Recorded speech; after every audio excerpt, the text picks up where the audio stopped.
Bismillahirrahmanirrahim. Assalamualaikum warahmatullahi wabarakatuh. Perkenalkan, nama saya Hidayat. Saya mahasiswa S2 MPI semester 3 UIN Fatmawati Soekarno Bengkulu. Nah, kali ini saya mendapatkan tugas akhir dari Bapak Samsudin, Dr. Handi Samsudin MPD. Nah, tugas ini dari mata kuliah Sejarah Perbandingan Manajemen Pendidikan Islam. Nah, kali ini saya akan mereview jurnal yang berjudul Kepemimpinan Kiai dalam Memberdayakan Keagamaan di Masyarakat. Dan studi tokohnya yaitu Kiai Haji Ahmad Mukhtar Ghazali, pengasuh Pondok Pesantren PPAI Darun Najah Desa Ngijo, Kecamatan Karangploso, Kabupaten Malang. Nah, kita langsung melihat dari abstrak yang dibikin, yaitu kepemimpinan Kiai menjadi kepemimpinan yang teristimewa karena belum dikenal secara mendalam oleh masyarakat. Nah, seorang kiai merupakan sosok yang menyandang peran penting dalam menyampaikan dan memberikan pendidikan agama kepada masyarakat. Nah, keistimewaan lain dari kepemimpinan kiai adalah di mana masyarakat lebih mudah terpengaruh dan taat kepada hal-hal yang disampaikan oleh kiai. Nah, begitu juga yang terjadi dalam kepemimpinan Kiai Haji Ahmad Mukhtar Ghazali yang punya peranan penting dalam memberikan pendidikan agama Islam terhadap masyarakat. Nah, untuk tujuan, penelitian ini bertujuan untuk menganalisis serta mendeskripsikan tipe kepemimpinan Kiai Haji Ahmad Mukhtar Ghazali, kemudian usaha-usaha beliau dalam memberdayakan keagamaan di masyarakat, serta mendeskripsikan implikasi dari hasil kepemimpinan Kiai Haji Ahmad Mukhtar Ghazali dalam memberdayakan masyarakat. Nah, dalam penelitian ini metode yang digunakan yaitu metode kualitatif dengan pendekatan deskriptif kualitatif, serta penelitian ini merupakan melalui pendekatan studi tokoh. Teknik pengumpulan data yang digunakan yakni melalui observasi, kemudian wawancara, dan dokumentasi. Nah, instrumen penelitian adalah peneliti, kemudian pengecekan keabsahan data menggunakan teknik triangulasi dan pengecekan sejawat serta member checking. Hasil penelitian dalam skripsi ini, dalam jurnal ini, yaitu tipe kepemimpinan Kiai Haji Ahmad Mukhtar Ghazali adalah karismatik dan demokratis. Kemudian usaha-usaha Kiai Haji Ahmad Mukhtar Ghazali dalam memberdayakan masyarakat tentang keagamaan adalah dengan cara menjadi pemangku masjid, ya, kemudian menjadi pendakwah, mengajar, aktif dalam kegiatan organisasi masyarakat, hingga mendirikan sebuah pondok pesantren dan pendidikan formal. Kemudian yang ketiga, yaitu apa implikasi kepemimpinan Kiai Ahmad Mukhtar Ghazali dalam memberdayakan keagamaan di masyarakat adalah terciptanya masyarakat yang menjunjung tinggi nilai keislaman dan mampu mencetak generasi muda dan untuk menjadi seorang ulama. Selanjutnya kita masuk ke dalam kajian teoritiknya, yaitu yang pertama tentang kepemimpinan. Nah, Gary Yoke dalam bukunya berjudul Kepemimpinan dalam Organisasi menyatakan bahwa kepemimpinan merupakan sebuah proses guna memberi pengaruh pada individu lainnya, guna memahami apa dan bagaimana tugas yang harus dilakukan secara efektif, yang disertai dengan pemberian fasilitas guna mencapai tujuan bersama. Nah, pengertian lain dari kepemimpinan ialah proses mempengaruhi perasaan, pikiran, dan tingkah laku serta mengarahkan segala fasilitas pikiran, perasaan, tingkah laku, dan juga mengarahkan semua fasilitas guna mencapai tujuan organisasi yang sudah ditetapkan tanpa keikutsertaan anggota kelompok dalam merumuskannya. Nah, teori kepemimpinan dibagi menjadi 4, yaitu teori terbentuknya pemimpin, teori genetis, teori sosial, dan teori ekologis atau sintesis, ya. Sedangkan tipe-tipe kepemimpinan dalam organisasi dibagi menjadi 5. Yang pertama yaitu karismatik, yang kedua transformasional, kemudian transformasional, ya. Ketiga kepemimpinan partisipatif, keempat otokratis, dan yang kelima itu demokratis. Nah, kepemimpinan Kiai. Kiai merupakan salah satu gelar kedudukan dan kehormatan dalam struktur kehidupan masyarakat. Nah, yang mana gelar tersebut secara alamiah akan disematkan oleh masyarakat kepada seseorang yang punya wawasan ilmu, pengetahuan agama, dan serta memiliki keimanan yang teguh, sehingga dalam pola interaksi sosialnya dengan sesama, keimanannya tersebut akan membuahkan akhlak yang baik. Kedudukan kiai merupakan pengakuan objektif yang komunal dan refleksi atas kehormatan dan kemuliaan seseorang dalam interaksi kehidupan teologis maupun sosialnya. Nah, memberdayakan keagamaan di masyarakat ini ialah menanamkan nilai-nilai agama Islam secara kontinu pada masyarakat atau sekelompok orang agar tercipta masyarakat religius yang menjunjung tinggi nilai-nilai keislaman serta menjalankan syariat Islam dengan baik dan benar. Nah, untuk menggerakkan masyarakat agar mengetahui cara memahami dan menerapkan nilai-nilai ajaran agama Islam, terdapat beberapa usaha yang dilakukan oleh kiai. Antara lain yang pertama menjadi pemangku masjid, kemudian menjadi pengajar dan tenaga pendidik, dan juga memelihara serta menafsirkan hukum Islam. Kemudian yang kedua, usaha-usaha kiai dalam memberdayakan keagamaan di masyarakat, yakni diawali dengan cara menempuh pendidikan di pondok pesantren. Dia sebagai seorang kiai, sebelum menjadi kiai dia harusnya menjadi seorang santri dulu. Dia pernah menyantri, dia pernah belajar agama, baru dia menjadi seorang pengajar agama di masyarakat, seperti itu. Nah, kenapa? Karena harus menguasai ilmu keagamaan serta menafsir Quran dan hadis Nabi dengan benar dan sesuai dengan hukum syariat Islam. Karena kalau dia menyampaikan tidak sesuai, nanti kesalahan itu di kiai itu sendiri, maka bukan mengajarkan ilmu agama yang baik, malah menyesatkan. Nah, makanya dia harus menjadi seorang santri terlebih dahulu kalau bisa ya. Atau dia belajar mungkin tidak menjadi santri tapi belajar agama kepada guru agama yang paham dengan agama. Nah, kemudian mengikuti organisasi kemasyarakatan seperti Nahdlatul Ulama, Majelis Ulama Indonesia, dan lain-lain yang mungkin diakui oleh Indonesia. Nah, kiai juga mengajarkan Al-Quran serta hadis. Kitab-kitab ulama salaf juga memberikan uswatun hasanah pada masyarakat seperti menjalankan sholat berjamaah, puasa Senin Kamis, tahlilan, dan lain sebagainya. Nah, implikasi kepemimpinan kiai dalam memberdayakan keagamaan di masyarakat, yakni terciptanya masyarakat yang religius dan selalu menjalankan syariat Islam yang baik dan benar. Nah, jadi tujuan akhirnya itu seperti itu. Seorang kiai hadir di tengah-tengah masyarakat, dia memberikan ilmu, dia mengajarkan ilmu, mengajak orang untuk berbuat kebaikan, ke arah kebaikan. Maka itu adalah implikasi yang diharapkan oleh pendidikan ini sendiri, oleh seorang kiai untuk mencapai hal tersebut. Nah, demikian saja. Ini ada saran dari peneliti. Saya hanya membacakan penyampaian dari dia. Dari hasil penemuan penelitian di atas, terdapat beberapa saran yang dapat dijadikan sebagai pijakan untuk para pembaca dan penelitian selanjutnya.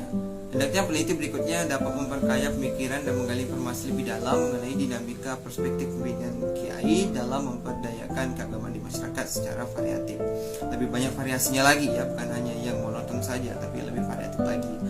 Untuk memperdayakan pendidikan Islam, hendaknya menyadari dan meyakini bahwa jika lembaga pendidikan dipimpin oleh seorang kiai, maka dapat menghasilkan generasi ulama yang berwawasan tinggi. Terima kasih, demikian review dari saya. Semoga bermanfaat untuk saya pribadi dan untuk seluruh yang menyaksikan. Semoga menjadi amal ibadah untuk kita semua. Amin ya rabbal alamin. Demikian saya Hidayat, mohon pamit undur diri dari review ini. Jika ada kata salah mohon maaf. Saya akhiri. Assalamualaikum warahmatullahi wabarakatuh. Selanjutnya adalah metodologi penelitian. Nah, dikaji dari segi jenis datanya, penelitian ini menggunakan pendekatan kualitatif. Adapun yang dimaksud dengan pendekatan kualitatif yaitu prosedur penelitian yang menghasilkan data deskriptif berupa kata dan tulisan dan juga lisan dari objek dan subjek yang diamati. Namun menurut Lee Cole dan Guba merupakan usaha peneliti guna memaparkan makna atau menginterpretasikan fenomena dalam setting alamiah menurut makna yang diberikan oleh subjek itu sendiri atau peneliti. Nah, adapun jenis penelitian digunakan yakni deskriptif. Maksud dari penelitian deskriptif yaitu dengan memecahkan masalah-masalah dalam penelitian dalam menggunakan data-data yang bersumber dari objek dan subjek penelitian. Nah, data yang digunakan harus sesuai dan tidak boleh menyimpang dari apa yang telah diteliti oleh peneliti. Data tersebut perlu dikaji kebenarannya agar hasil menjadi valid dan bisa untuk dipaparkan. Nah, selain jenis pendekatan, penelitian ini juga tergolong penelitian deskriptif kualitatif yang digunakan oleh peneliti dalam memperoleh informasi mengenai kepemimpinan kiai dalam memberdayakan keagamaan di masyarakat secara komprehensif dan mendalam. Nah, selain itu, dalam penelitian ini diharapkan dapat mengungkapkan bagaimana usaha kepemimpinan kiai dalam memberdayakan keagamaan di masyarakat. Nah, analisis dan dalam penelitian juga sangat diperlukan. Menurut pendapat dari Mills dan Huberman, analisis data terdiri dari 3 alat kegiatan yang dilaksanakan secara bersamaan. 3 kegiatan tersebut yakni reduksi data, penyajian data, dan penarikan kesimpulan. Nah, ini hasil pembahasan atau penelitian tipe kepemimpinan Kiai Haji Ahmad Mukhtar Ghazali, yaitu menurut Gary Yoke dalam bukunya yang berjudul Pemimpinan adalah Organisasi, mendeskripsikan kepemimpinan sebagai sebuah proses untuk mempengaruhi orang lain, untuk memahami dan setuju dengan apa yang perlu dilakukan dan bagaimana tugas itu dilakukan secara efektif, serta proses memfasilitasi upaya individu dan kolektif guna mencapai tujuan bersama. Berdasarkan hasil penelitian dilakukan, tipe kepemimpinan yang digunakan kiai dalam memberdayakan keagamaan dalam masyarakat ini tipe kepemimpinan karismatik dan demokratis. Nah, dapat diketahui bahwasannya kepemimpinan karismatik merupakan kemampuan menggerakkan orang lain dengan mendayagunakan keistimewaan atau kelebihan dalam sifat atau aspek kepribadian yang dimiliki oleh pemimpin. Nah, karismatik itu wibawa yang dimiliki oleh seorang kiai dalam rangka untuk mempengaruhi orang lain untuk ikut serta dalam sebuah kegiatan yang ada di dalam masyarakat, terutama tentang agama. Selanjutnya tentang usaha-usaha kiai dalam memberdayakan keagamaan di masyarakat. Nah, dalam sebuah ajaran akan menghasilkan suatu nilai. Nilai merupakan kualitas suatu hal yang dapat menjadikan suatu hal itu disukai, diinginkan, berguna, dan dihargai. Nah, setiap muslim yang menguasai ilmu agama serta mengamalkan ajaran-ajaran agama Islam, dia akan menjadi sosok yang bernilai, artinya menjadi pribadi yang disukai, dihargai, dan disegani, serta dihormati oleh masyarakat. Nah, seperti penjelasan pada poin kepemimpinan bahwa kiai merupakan seorang sebutan atau gelar diberikan oleh masyarakat kepada seorang yang imannya telah kokoh, menguasai ilmu agama Islam dan mengamalkan ajaran-ajaran Islam, menjadikan seorang kiai mendapatkan kedudukan dan kehormatan di tengah-tengah masyarakat. Nilai pokok ajaran agama Islam yang harus ditanamkan dikembangkan pada masyarakat agama Islam harus ditanamkan dan dikembangkan pada masyarakat, di antaranya akidah dan iman, syariah dan juga akhlak. Nah, jadi usaha-usaha kiai itu dalam mempengaruhi masyarakat seperti itu. Dia ikut menjadi menjadi bagian dalam sebuah perkumpulan masyarakat. Jadi dia bukan hanya menyuruh, tapi dia orang yang mengajak, karena dia sifatnya itu karismatik, yaitu dia wibawa. Dia dengan mencontohkan sesuatu, maka orang lain secara segan akhirnya mengikuti apa yang dilakukan oleh kiai tersebut. Nah, kemudian kita membahas tentang implikasi kepemimpinan kiai dalam memberdayakan keagamaan di masyarakat. Nah, kepemimpinan Kiai Haji Mukhtar Ghazali dalam memberdayakan keagamaan di masyarakat menghasilkan implikasi bagi kehidupan masyarakat. Implikasi dari kepemimpinan kiai memberdayakan keagamaan di masyarakat adalah sebagai berikut. Ini saya bacakan.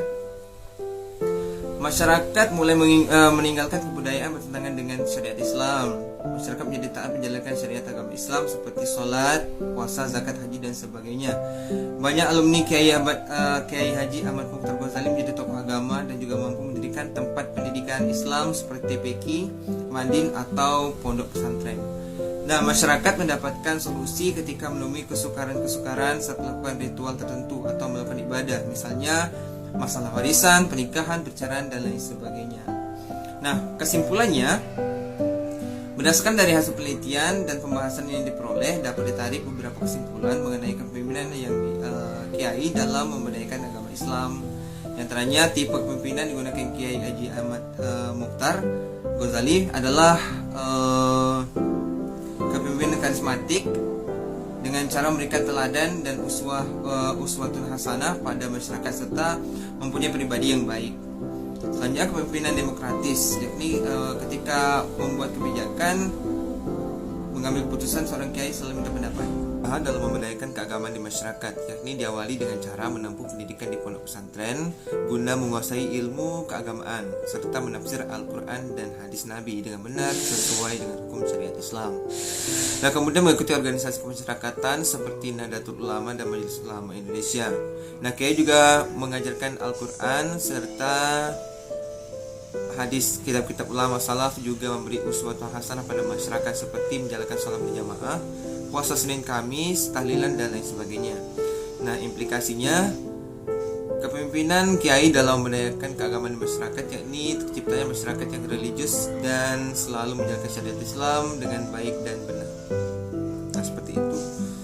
Nah, itu adalah review jurnal yang dapat saya sampaikan. Ya, semoga sarannya, kalau ini saran dari peneliti, terdapat saran yang harus dibaca untuk diterima oleh pembaca dan peneliti selanjutnya. Hendaknya peneliti berikutnya dapat memperkaya pemikiran dan menggali informasi lebih dalam mengenai dinamika perspektif kepemimpinan kiai dalam mendayakan keagamaan masyarakat secara variatif. Maksudnya itu lebih variatif lagi, tidak hanya monoton dalam satu pembahasan saja, tapi banyak hal yang perlu digali yang membuat penelitian kita itu semakin baik. Nah, untuk membuat pendidikan Islam hendaknya diperhatikan juga dan disadari dan diyakini bahwa jika lembaga pendidikan dipimpin oleh seorang kiai, maka dapat menghasilkan generasi atau kader ulama yang berwawasan tinggi di masa yang akan datang. Untuk para kiai yang berada di lingkungan masyarakat maupun pesantren, hendaknya memiliki jiwa karismatik ketika menjadi pemimpin agar masyarakat ikhlas dan mudah untuk menerima segala arahan yang diberikan. Baik, demikian review jurnal yang dapat saya sampaikan. Saya Hidayat, mohon maaf jika ada kesalahan dalam penyampaian. Saya akhiri dengan billahi taufiq wal hidayah. Assalamualaikum warahmatullahi wabarakatuh.